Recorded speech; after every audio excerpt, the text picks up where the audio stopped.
Hello दोस्तों, मेरा नाम है उज्जवल रवि और आप देख रहे हैं ज्ञानचूरन। आज हम लोग बात करेंगे उज्बेकिस्तान के बारे में। उज्बेकिस्तान एशिया के मध्य में स्थित एक खूबसूरत देश है जो अपने प्राचीन इतिहास, सुंदर वास्तुकला और विविध संस्कृति के लिए विश्व भर में जाना जाता है। उज्बेकिस्तान की राजधानी ताशकंद है। इस देश का कुल क्षेत्रफल 4,47,400 वर्ग किलोमीटर है, जो कि दुनिया का 56वां सबसे बड़ा देश है। उज्बेकिस्तान का प्राचीन इतिहास फारसी साम्राज्य से जुड़ा है। वह इस देश को 4वीं शताब्दी ईसा पूर्व में फारसी राजा सिकंदर महान द्वारा जीत लिया गया था। इसके बाद यह देश लंबे समय तक फारसी साम्राज्य का हिस्सा रहा। 8वीं शताब्दी के दौरान अरब सेनाओं ने इस क्षेत्र पर अपना वर्चस्व कायम किया था और यहाँ रहने वाले खानाबदोश तुर्क जनजातियों को इस्लाम धर्म में परिवर्तित कर दिया था।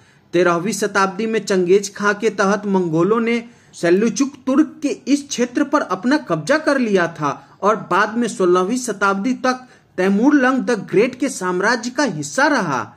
इस क्षेत्र पर 16वीं शताब्दी के प्रारंभ में उज्बेक्स ने आक्रमण कर दिया।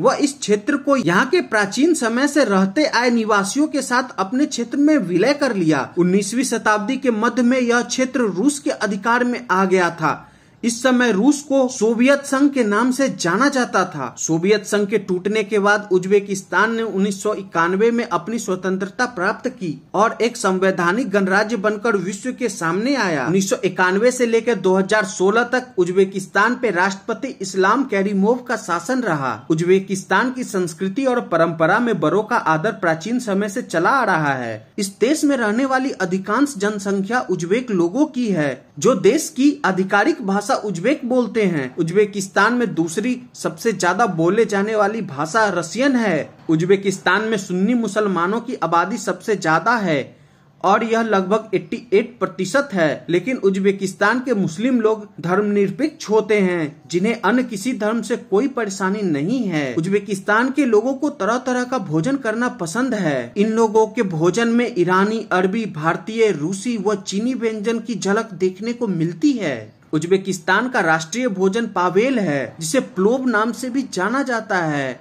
वह इसे बनाने में मटन, चावल, प्याज और कद्दूकस की हुई गाजर का उपयोग किया जाता है। पावेल को लेकर ऐसा माना जाता है कि इस भोजन की खोज चंगेज खान के रसोइये ने की थी। उज्बेकिस्तान की अर्थव्यवस्था 2015 में 8% तक बढ़ी थी, लेकिन फिर भी यह देश एशिया में सबसे कम विकसित और सबसे गरीब देशों में से एक है। इस देश के शहरी लोग ग्रामीणों से दोगुनी कमाई करते हैं। उज्बेकिस्तान दुनिया का दूसरा सबसे बड़ा कपास निर्यातक और 5वां सबसे बड़ा कपास उत्पादक देश है। इस देश की अर्थव्यवस्था में कपास की खेती का बहुत महत्व है। उज्बेकिस्तान विश्व के विभिन्न देशों को सोना, तेल और प्राकृतिक गैस के साथ साथ यूरेनियम उपलब्ध कराता है, लेकिन इस निर्यात से होने वाली सारी कमाई पर राष्ट्रपति और उनके शासन वर्ग का अधिकार होता है। उज्बेकिस्तान की अर्थव्यवस्था मुख्य रूप से कपास, सोना, यूरेनियम और प्राकृतिक गैस सहित कमोडिटी उत्पादन पर निर्भर करती है। उज्बेकिस्तान के पास दुनिया का चौथा सबसे बड़ा सोने का भंडार जमा है। यह देश प्रति वर्ष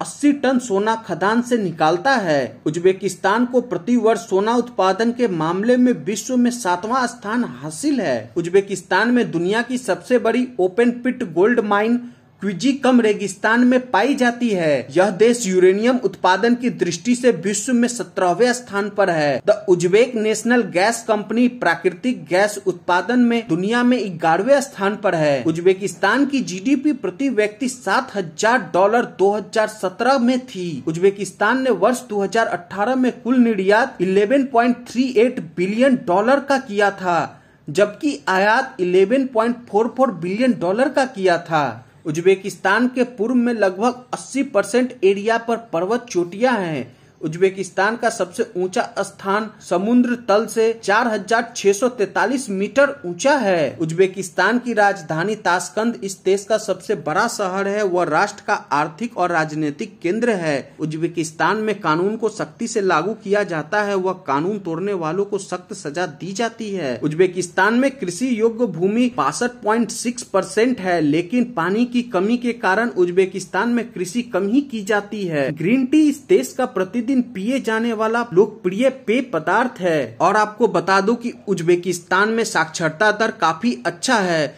क्योंकि यहाँ किसी जमाने में सोवियत संघ का शासन हुआ करता था। इसी कारण यहाँ साक्षरता दर बहुत अच्छा है, जो कि 99% से ज्यादा है।